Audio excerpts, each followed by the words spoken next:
follow your work. I've seen you online quite a bit, but like where you live, where you based? Let's tell me a little bit Uh, about yourself.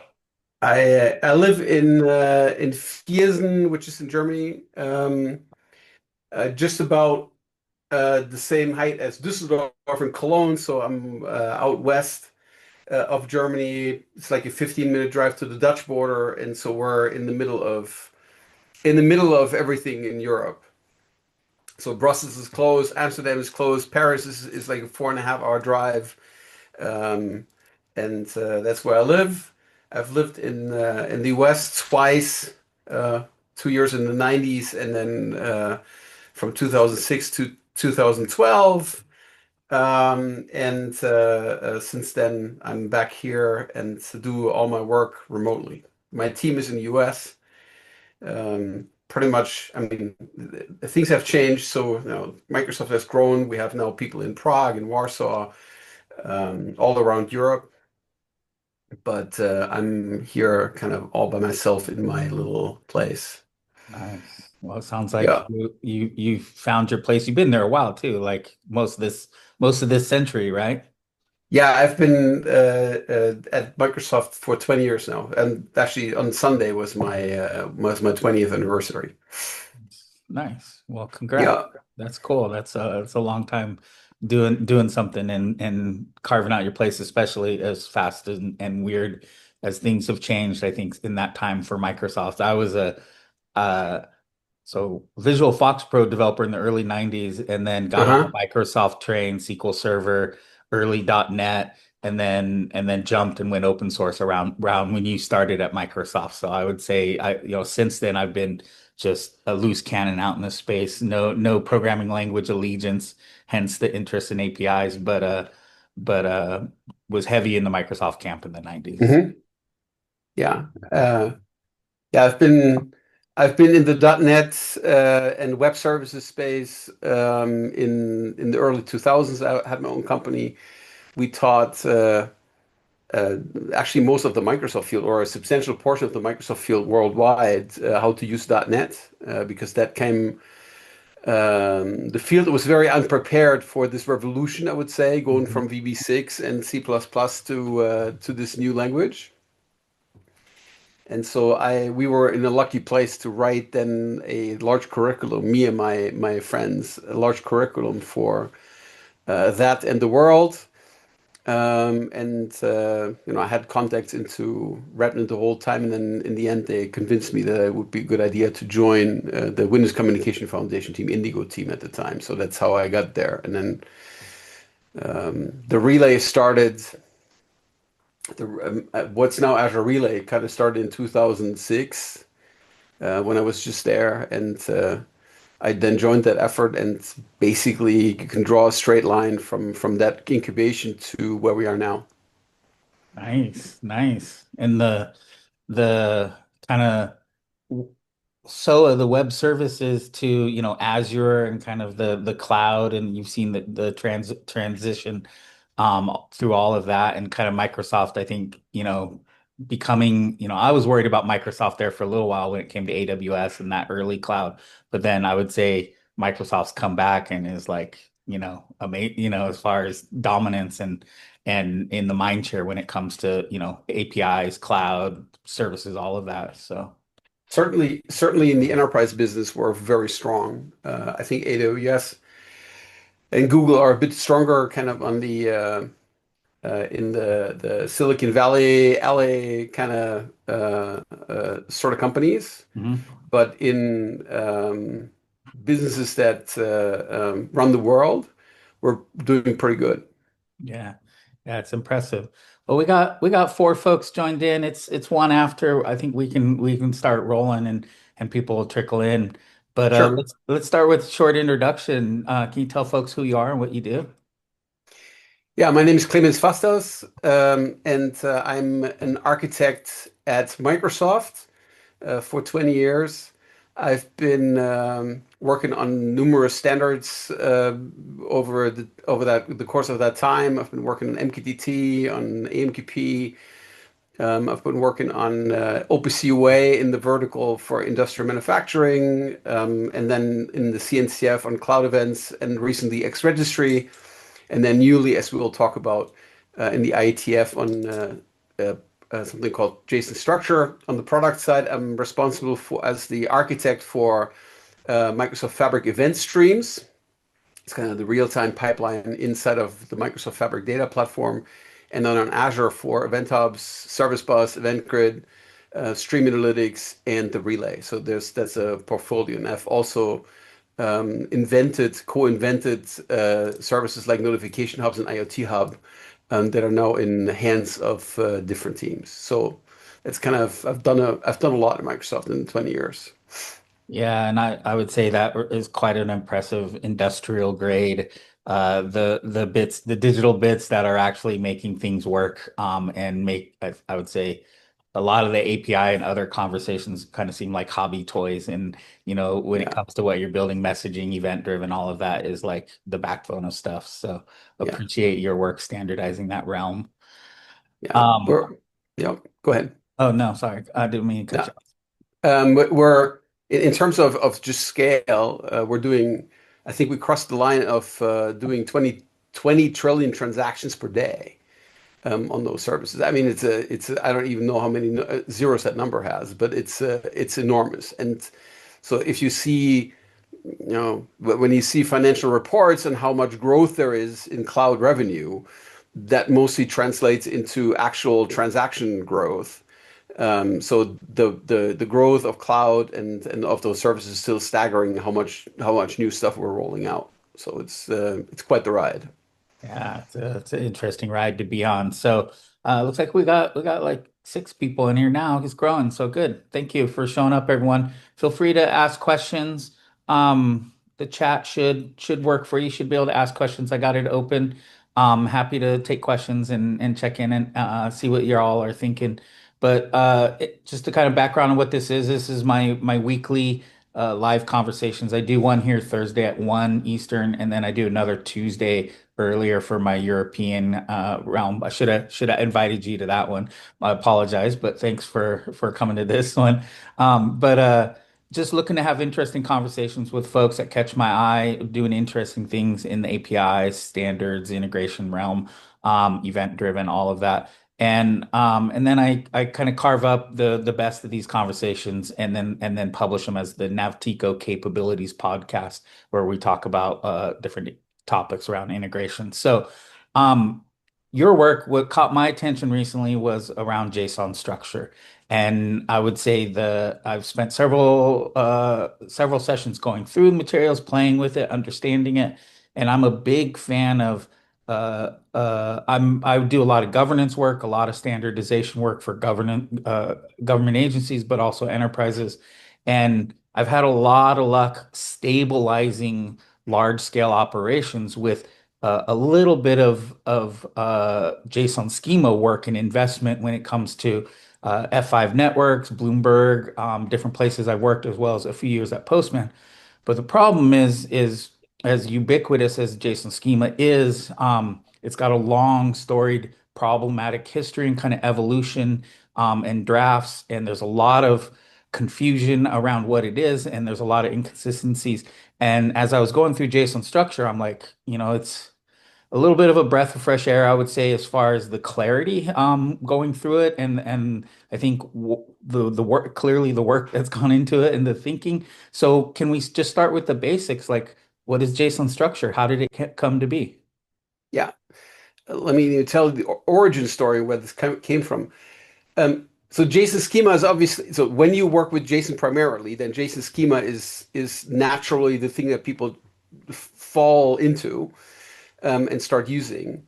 And so did we. And we've been working on so in standardization, we've been working on a standards suite, if you will, called xRegistry, which is a schema registry and also a registry for endpoints and message definitions because we're building a messaging platform.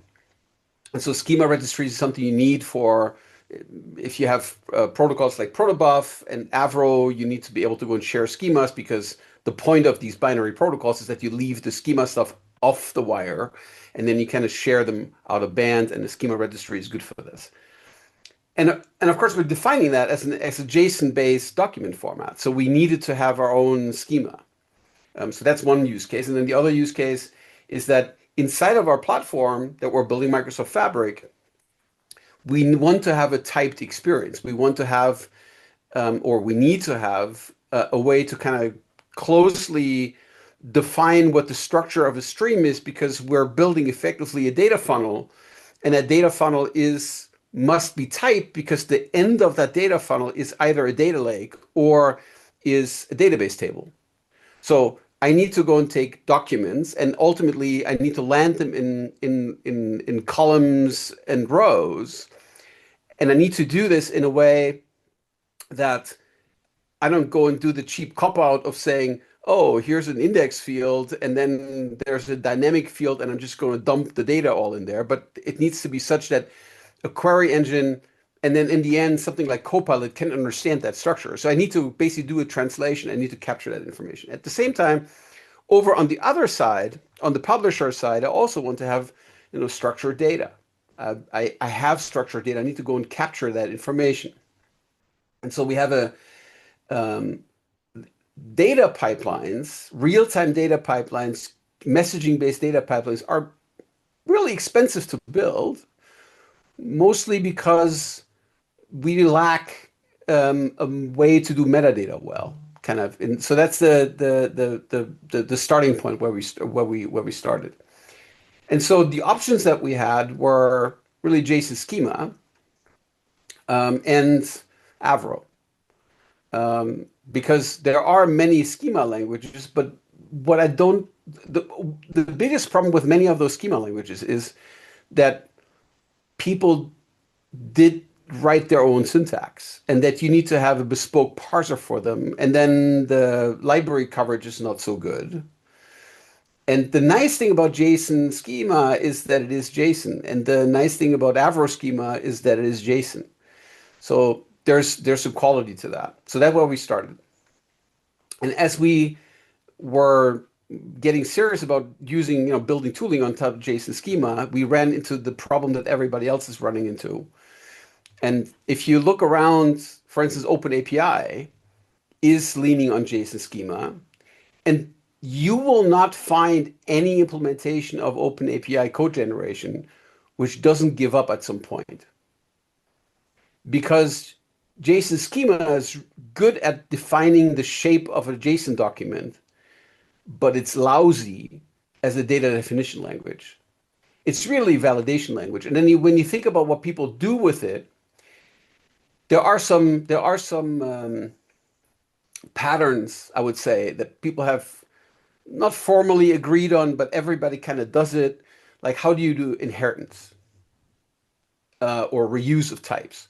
Well, you go and create a structure, like you create an object, and then you join that with an all of expression with another type. And then that defines a inheritance hierarchy. That's kind of what many tools understand. There's no rule around this. There's no standard around this, but that's kind of just a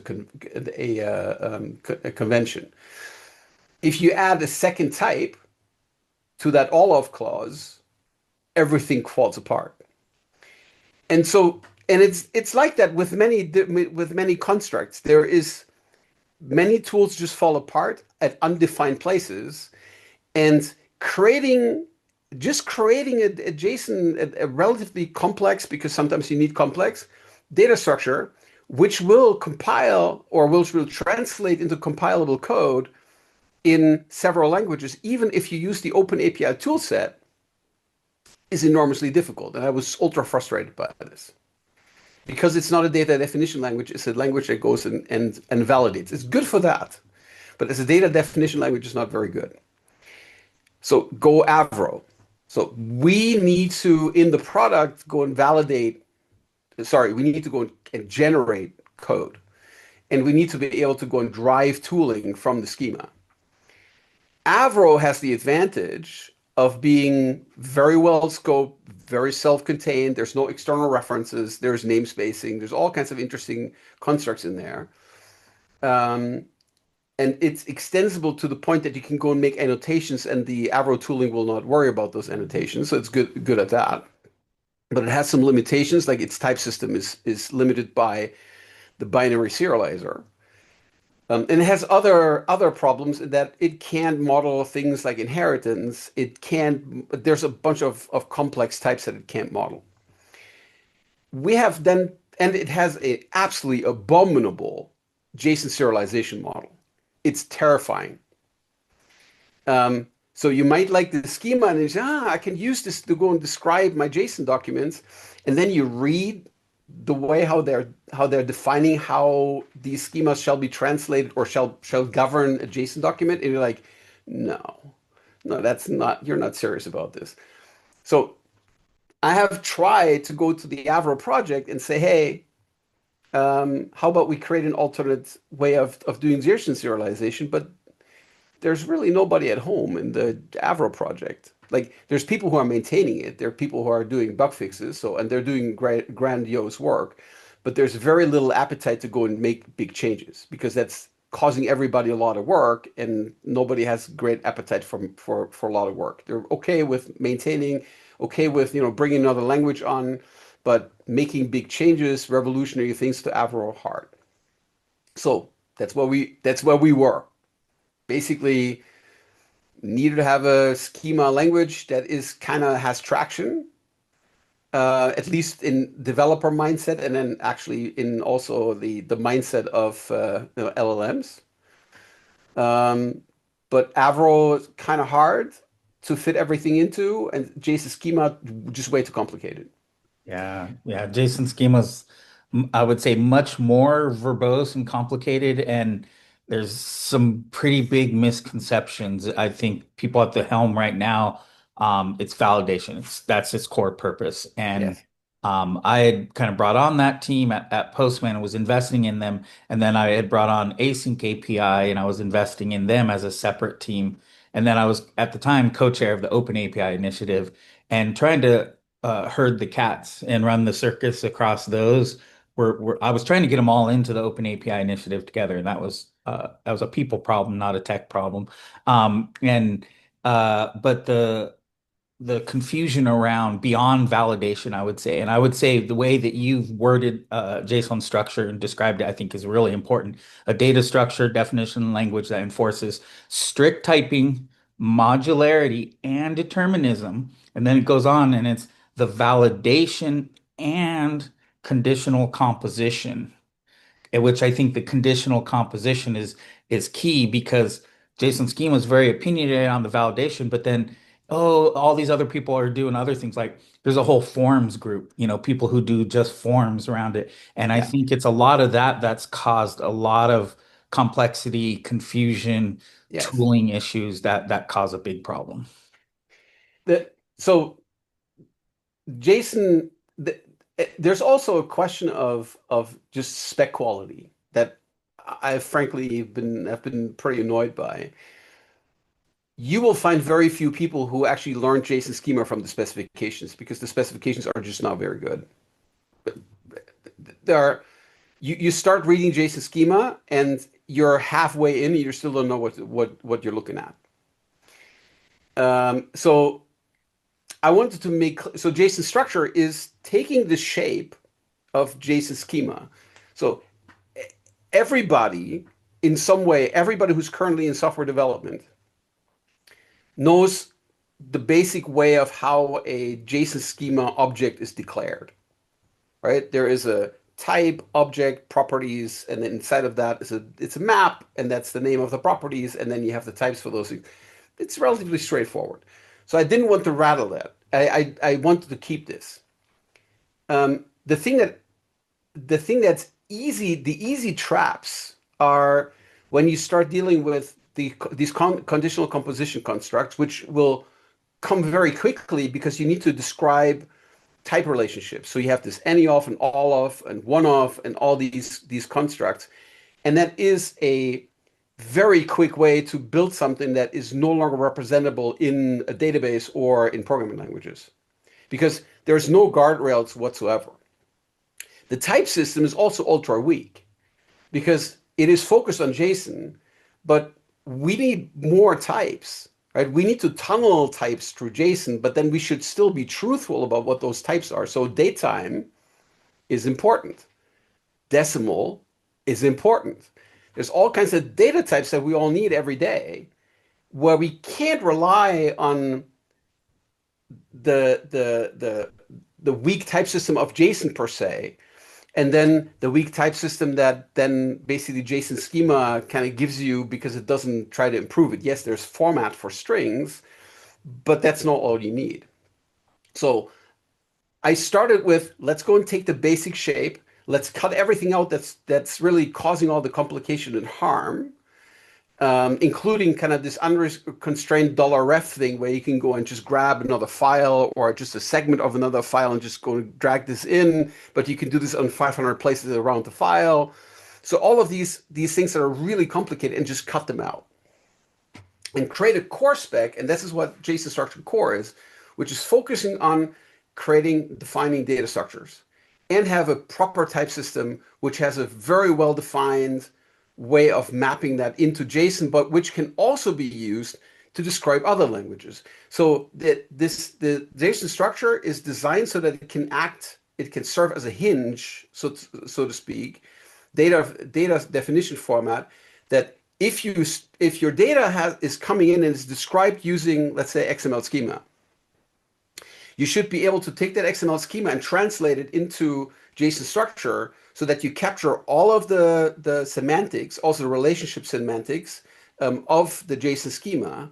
And then you can go and translate that further. And then you can have code which can go and read the XML, spit out JSON, but you don't have any loss of information and no loss of fidelity.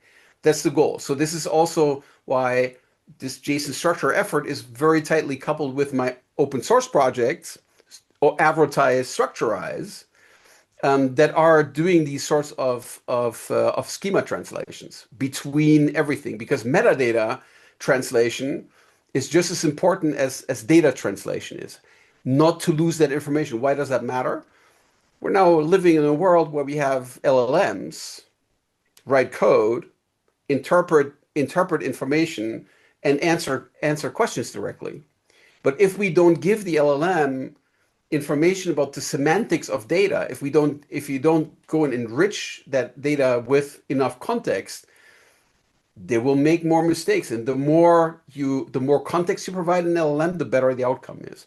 So metadata in the age of AI plays a huge role, and having a language which can go and describe that data that is good and has a good spec is very helpful.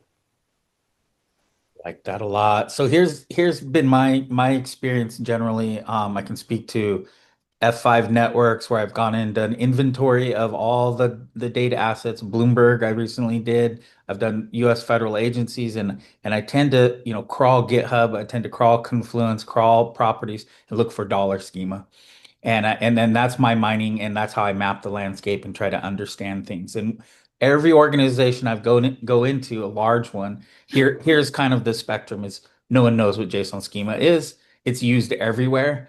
People are completely unaware of how they're using it. And generally they think it's a config file for AJV is a lot of what I Yeah. come across. And then once you get people aware and they start learning it and diving into the spec, they fall into the any of all of rabbit hole as you described, and they're like want nothing to do with it. Correct. And that's basically every large enterprise at scale that I go into and deal with. So for me, the spec has to be clear, coherent, front and center as a spec, well documented, all the things you talked about. But the tooling plays a really important role, and you touch a little bit on what you're building. And the tooling ecosystem in JSON Schema is a freaking nightmare. Like it's like worse than the spec itself. And I don't have recommendations for people. So what do you envision around JSON structure and what's there right now? So I've built an SDK, and the SDK is actually a proof point that having a good spec helps, because the SDK that I have would have taken half a year to build 2 years ago. It actually took 2 weeks to build because I have digital assistants now which can code, and they're really good. Having a spec and then having good examples that are validated. So I have a an SDK. The SDK is available in I think 8 languages. So C Sharp, C++, Rust, Python, Perl. Someone asked for Perl, and I made Perl. Whatever favorite. It's TypeScript, pure JavaScript. Whatever the most popular language that people have. I've forgot some. JSON-structure.org. You'll find all the SDKs. Those SDKs are all the libraries are all kind of distributed on all the package managers already, so you can go and get the JSON structure package from PyPy. There's also one on NuGet, and there's one in the I forgot what the Perl library repository is, but it's CPAN. They're all kind of already distributed, and what they do is they let you validate a schema, and they let you validate a document using a schema. Those are the most important things you can do with an SDK, and they understand the core spec, and they also understand what the extensions do. And so and then you can go and build on this, but that's kind of the foundation is completely there that you can go and do these things. And then there's another set that is kind of part of the structurized Avrotize tool. So avrotize.com is the landing page for that. So Avro and then tize.com. And that's a tool that's all written in Python. It's quite the monster.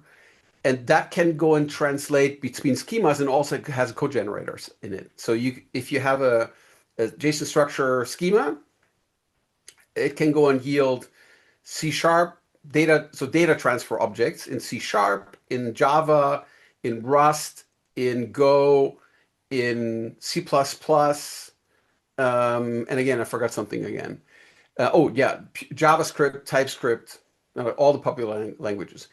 And what you get out of this is not like with most other code generators, you get a file and that is just a ginormously long file that you can't look at, but you get neatly organized projects, and all of those projects compile out of the box. So you basically just put a schema in, and you get a whole project out, and the project has a README and documentation and all these things. And whatever you have in as descriptions on your attributes, all that lands also in the docs and lands kind of as comments on the fields in the code, and all of those are the objects that you get are self-serializing, and they understand how to serialize them in and out of conformant JSON documents, and then you can also turn, depending on the language, you can turn on the C sharp one is the most capable at the moment. That can also do CBOR.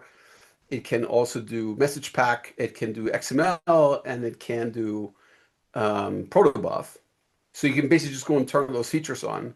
And then you have a class that you have defined using JSON structure, which has been generated in C sharp, which can go and effectively be a translator, can be a hinge between all those different languages. So you basically just give it a binary. The binary has a content type, application/XML. It knows how to self deserialize from XML, and then you can go and serialize it out into Proto. And you can go and do this all in a single class. And that's the code generator does that all. Wow. Man, you just like the headaches I had wrestling with the protocol buffers, JSON schema, XSD intersection at places I've governed, and not just the schemas, but the teams as well, and then the expectations is super huge. I'm going to pause for a second. Hey, people, folks in the panel or listening, Buddha, Clay, Jacob, Keaton, feel free to ask questions. Type in the chat. Happy to queue up a question, so don't be shy. But you mentioned, I mean, so that right there is just kind of a certain level of clarity and coherence and sanity at the spec level, at the tooling level, because we don't need a billion variations of tools that do. We need a strong, opinionated, and clear path on both ends. And I'm a strong advocate for this because for me, this is the clarity, coherence, and sanity I need in AI to stay in this business because Mm-hmm. I do a lot of crawling and creating of like I said, I when I do inventory at enterprises, I crawl GitHub, I crawl Confluence, all, any properties I can.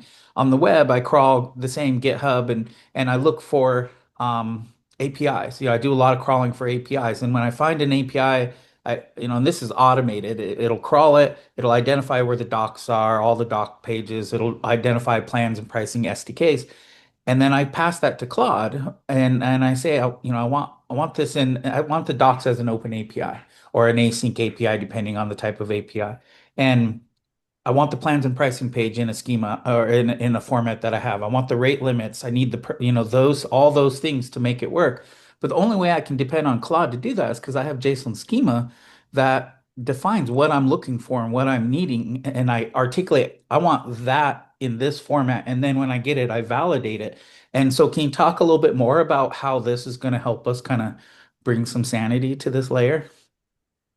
Um, it all starts with a good spec.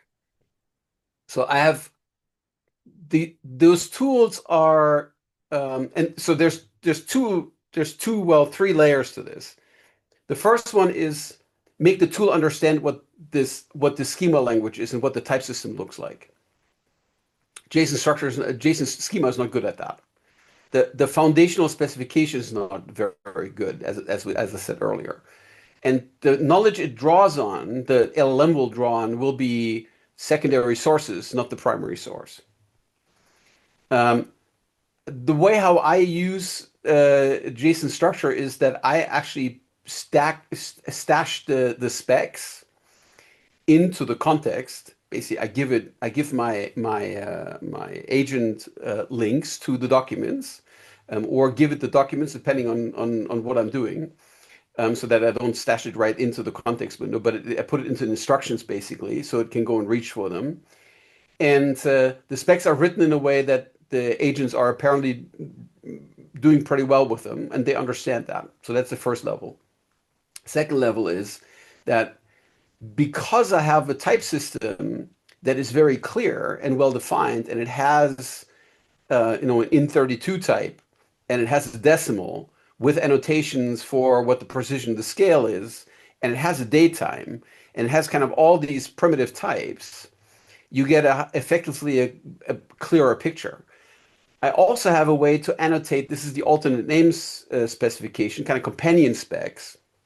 There's a scientific units and currencies companion spec where you can go and take a number that you define somewhere, and then you can go and say unit is kilograms or unit is miles. And it has a pretty clear reference to SI units and to the American Institute of whatever the imperial units is. That's all kind of in the spec, so that you have a very clear definition of what is what. And so you can go and give if you simply give a document like this and you have a well documented structure, then you provide the LLM with the necessary clarity. If you give someone a field, a structure, a schema, where you have a field named temperature and you have a type called number, well, what is that? Is that Fahrenheit? Is that Celsius? Is that Kelvin? What does that mean? Is that the light temperature or is that the actual temperature outside? Like you can't know. So you need to have a description. And best, you also have a formal way of defining units. So that's kind of the layers. And then on top of all this, you put the data. And the data then better has a clear link to the schema that governs it effectively. So that's kind of the three layers. There's good spec, then having good schemas, and having a set of specifications that actually allow you to enrich that data with further information. There's also a relation spec that is relatively new, which kind of defines the relationships between various different object types. And then having a way to go and link the instances with those schemas. And then this is kind of where the xRegistry work, the adjacent xRegistry work comes in, for how to manage versions of these schemas, etc., in a registry in a standardized way, either as documents or as APIs. And so this all kind of ties together. It's the tooling, Avrotize, the JSON Structure SDK, JSON Structure as a specification, and then also the xRegistry work that we're doing in the CNCF to kind of manage all that metadata. Love it. The layers sound so much where I want to be, other than the vocabulary, the intense complexity of JSON schema vocabulary. Now, another rabbit hole I spend a lot of time in is in ref landscape, and between Open API, async API, and JSON schema, ref is quite a series of rabbit holes you can fall down. So, can you talk to about the modularity? I mean, you got the registry piece, but the modularity and using references to kind of manage schema at scale. Yeah, so I have so the ref. Let's talk about the dollar ref construct in JSON schema for a moment, because that's one of the compositional elements. One of the problems with it is that it can occur and it does occur anywhere in the schema, which is causing all kinds of interesting complexities because um, uh, if you have multiple schemas and you want to make them all work, you basically have to put them into a file system and make sure that they're all relative to each other. And then if you have cross the network references, how does that even work in terms of authentication and access control and all these things? So there's a basically this construct $ref, which is basically thrown at you, and then all the problems that come with it, relative paths, an absolute path, access. Is this a reference? Is this something like a cache lookup? Like all of these problems are basically thrown into everybody's face and like, oh, you just go and deal with it. Like there's nothing that's really defined around it.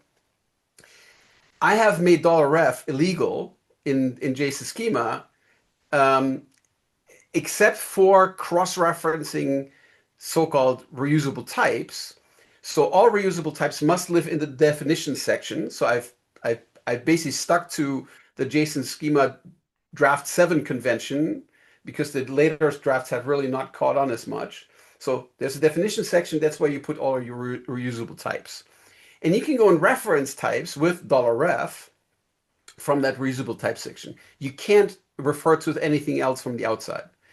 If you want to refer to something, and so in the core spec, you're just as constrained as you are with Avro. Avro has no external references. The nice thing is you can go and take the schema. You can rely, if it's just a core schema, you can rely on the fact that everything is self-contained, which is a quality unto itself. There's an extension called the import extension. And when you go and start using the import extension, then you can go and import other files. And there's an act effectively where you say, I'm going to import this file. That file resides over here, and there's some rules around this. And then you take that file and you map it effectively into your definition section. It's an import act, just like a C++ include. That's kind of the equivalent of it. And you can go and take that file, and you can map that into a namespace to disambiguate it, and to a namespace inside of your document. And all the references you make will then be into that mapped file, that mapped document that you have there. So there's a two-step process in JSON structure. It's not I'm going to resolve a file, I'm going to point straight into some particle of it. No, but you take a document, you import the entire document whole, and then you can go and pick something out of it. So 2 steps. And that makes, I believe, the referencing much easier because there's no this ambiguity of, so what path does this particular type needs to live at if I'm referencing it from this location via this file or via this URL? None of that, all of that complexity completely goes away. Yeah, that's just the headaches of I would say the tribal boundaries, domains, teams, industry level, meaning, I'm a team using a schema, but I need to use common schemas from the domain or, Mhm. or tribe that I work within. But then I'm also using Beyond for banking, all these other industry standards. And I need to And that's pull in, and you talked about the scientific and the at the typing layer, but also at the reference layer. it just really feels, I mean, you guys stay true to the composability of I think how we need to standardize and stabilize this is, and without the dollar ref and JSON realm and the bundling and unbundling, I think it's just a lot clearer semantics for us to get on board with. As you do in programming languages these days, is you don't go and point to a file and to a line in the file, and then you go and compile that piece into your program, but you rather go and you load a package, and then you use the types that are in that package, and the dollar import with the dollar ref, that combination is exactly that. It's you go and get an assembly or get a module and import it. And then with $ref, the only thing you do is you pick out the types that you want and then go and reuse them. So it's using effectively the same module concept. What I've also been trying to do here is to not be a metadata geek and to really write a spec that works for the normal developer. I've tried to not do a thing that pleases the metadata geeks. I have tried to make a thing that makes it super easy to generate code from, makes it super easy to kind of describe a database table in, and that will then also have features that the metadata geeks might like. But my primary focus is that a normal business developer, business application developer, can read the core spec, understand it, and can go and describe the street and address object that they need in that language. Yeah, that's going to be an important. I feel like we're in, I don't know what version of the frontline war, but I I was in the whole linked data and then JSON LD and a lot of those battles trying to Hmm. stabilize the API realm. And I was doing JSON LD work for the U.S. federal government. So when Google the veterans hotline, suicide hotline, you actually get one locally, and rather like important things that you need, that have certain context, and that would have a JSON LD. But I think this is what I'm really looking for in the next kind of iteration is the metadata geeks, all those people and the developers working together more, because it was a big battle last time, and people didn't have, engineers and developers didn't have the time to address a lot of the Yeah. things, or the cognitive load was too high. Do you have any recommendations, though? I'm trying to also bridge to business stakeholders and get them aware of the importance of a not of a strongly typed operation life cycle across the board. And they don't have to be down in the weeds, but any recommendations for how I can get business people to kind of give a shit about this? Excuse me. Um, I think so what I believe from building this data platform, from this data platform work. I mean, I'm a messenger, and but ultimately with Fabric, we're building a data platform, and kind of the real-time aspects of it is that a lot of the needs are coming from the reporting and output needs, right? I think as those platforms get better, there will be more, as I call, right to left development, meaning, if you look at a data pipeline from left to right, then if you come from the data from the outcome side, you kind of go from right to left, and you will want to ask, you start asking the questions of, oh, so you ask your copilot about, I want to know this and this and this about my platform, about my operations, about whatever, about my travel business, whatever, right? Formulate it as a question to the agent, and the agent might not have the data. So how does the agent get the data? You have to go and build a funnel for it. But to do this, the agent will then kind of start asking you, hey, I need to have the following information. Give me that. And so I imagine that there will be lots of right to left kind of demands for these data pipelines, Mhm.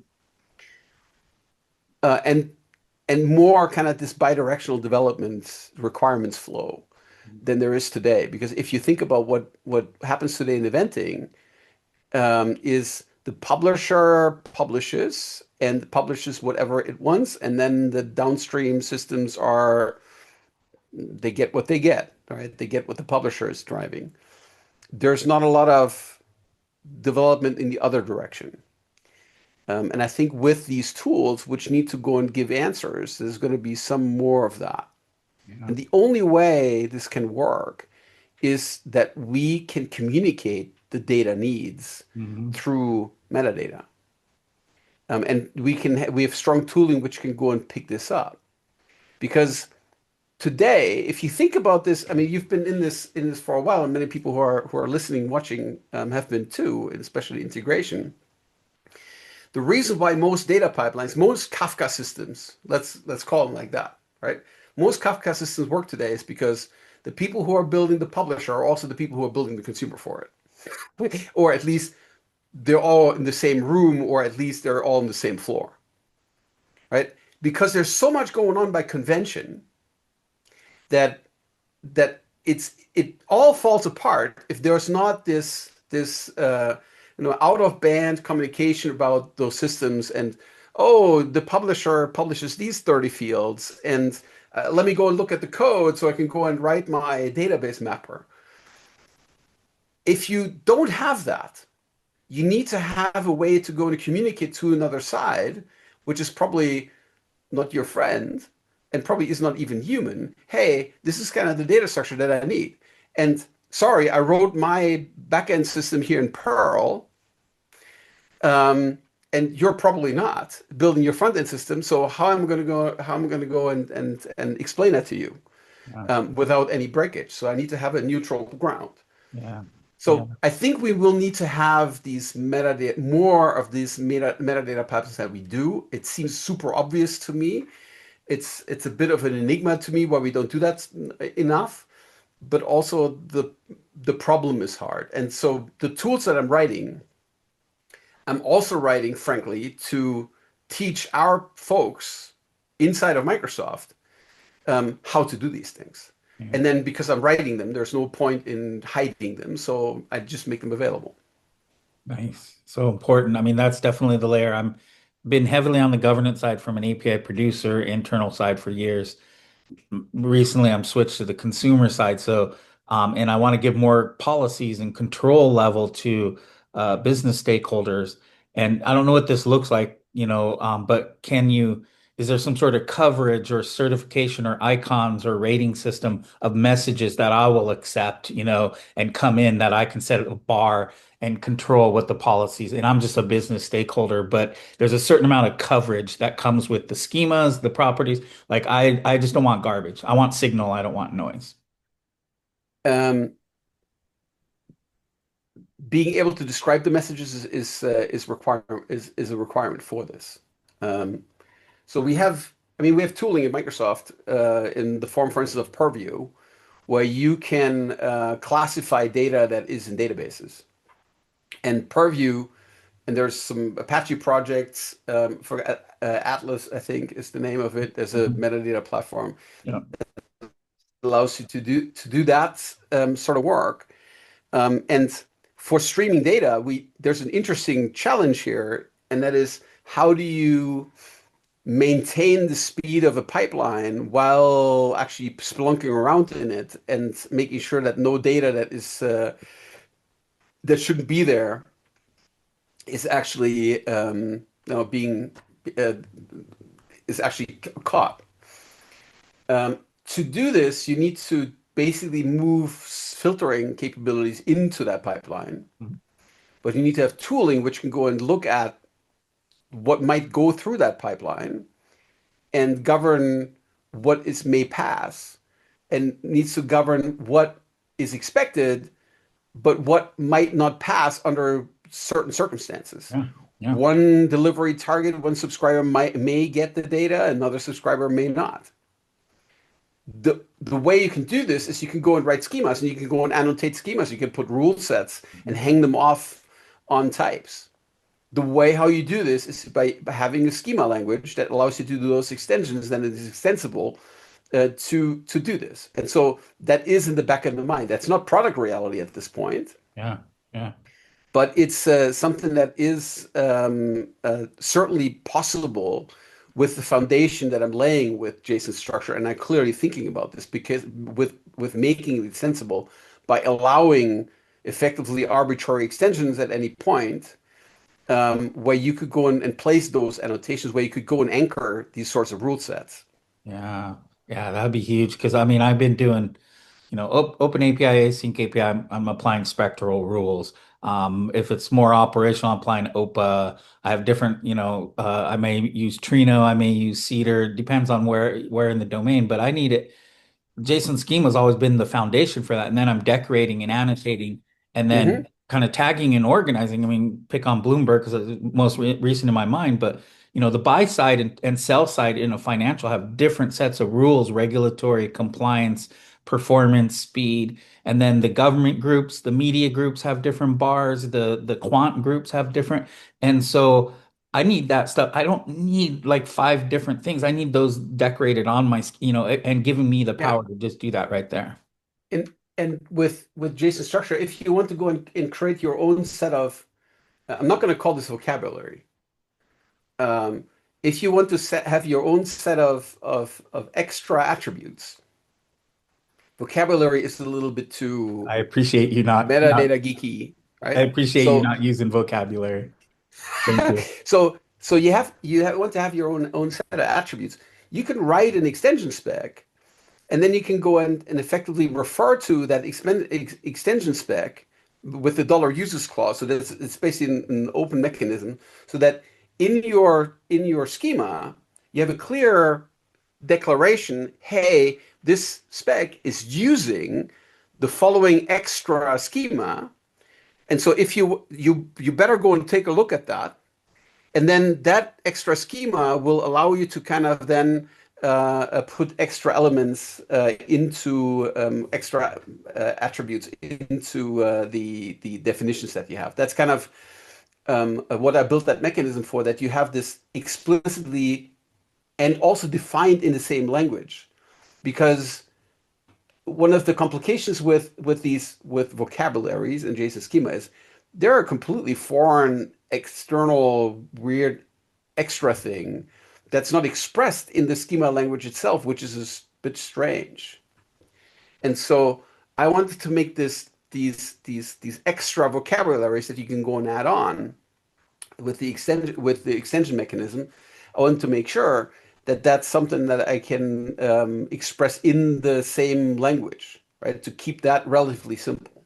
Yeah, I like that. And I want to encourage, I'm a big fan of having all the JSON schemas for as many of the specs out there as I can, Open API, Async API, spectral rules, A2A, MCP, like and so how can we have the JSON structure for as many of those as we need or can describe. But then how do you add that extra richness on top of Yeah. it for governance, compliance, regional? There's a lot of things that I'm concerned about from a consumption perspective, not just a producer perspective. But what's important is that the baseline use case for JSON schema and for JSON structure is um, define a message that is the request message in OpenAPI and the response message, right? Four fields, four parameters, right? Define that object, define that data structure. That's kind of the bread and butter, simplest thing, and that needs to work.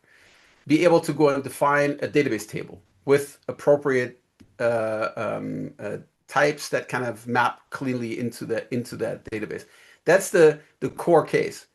And what was important to me is for that to look exactly the same as it does today, right? So if you look at OpenAPI, you can go and look at the definitions because this is JSON structure for the most part because the shape is the same. Yeah, yeah, But if you then really make a JSON structure, if the OpenAPI team would pick up JSON structure, then all of a sudden they get a better type system, yeah, right? yeah. So then they get all the further mechanisms that they can go and enable. So the spec is effectively an offer to the world, so to speak, to say, hey, here's someone has thought of the core and six extension specs with a set of SDKs and with a bunch of tooling around it.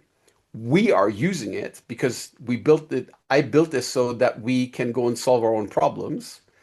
And if anybody else wants to use it, they're invited. It's an IETF. It was important to me to put this into the IETF, even if just as a draft, so that nobody needs to worry that I'm going to do a rug pull or some weird trick as the evil Microsoft guy. Mm, So it's in a place where it's neutral, and everything is adoption. And in terms of adoption, I have built CloudEvents. I've been on the AMQP work. I've been MQTT, and standardization is rush to get something out, and then you just sit there and just wait. yeah, And you wait for something to take hold. And with CloudEvents, for instance, we see CloudEvents pop up in all kinds of different places. yeah, And the reason why it does that is because we are not touching it. We haven't we it's 1.0, it's stable. We're happy with it. MQTT, same thing, right? MQTT 3.1, 1 and 5, that has been a while, stable. AMQP 1.0 has been released 2012. Nobody has done anything on it. Adoption is there, is actually getting more and more. RabbitMQ has switched to MQP 1.0 just with version 4. So it's if you have a good spec, I believe that, and it's getting used and people are working with it, then adoption will eventually come if it's better than the other things. I'm not nervous about it. nice. Well, I appreciate your work. I'm a big champion. I'm an evangelist, so I'm gonna be start baking it in what I'm doing and telling stories around it, and Thank hence you. this podcast. But what else? What do you need? What do you need from people to take it to that next level? Use it. Play with it. Give feedback. There's if you go to JSON-structure.org, there's a landing page. There's a blog that I just started to write some articles on. I'm going to go and do some more of that. Um, and there's a link to the GitHub repo. As it is the rule, every spec has its own repo. There's 7 of them, and you can you can get on the IETF at the IETF. There is a JSON structure mailing list. I would very much appreciate if people were communicating over that mailing list in primarily, if possible. So that's going to be, if you look for IETF mailing lists, there will be JSON structure that you can go and find it. Yeah, If that's too hard, then file issues in the repos, ask questions in those issues. But I would prefer if you did this on the email mailing list so that it's seen in the right form. yeah, yeah. And then otherwise, right, the stuff is there. Um, Use it. It's it's it's not going to go away because it's in the IETF. I gave that. It's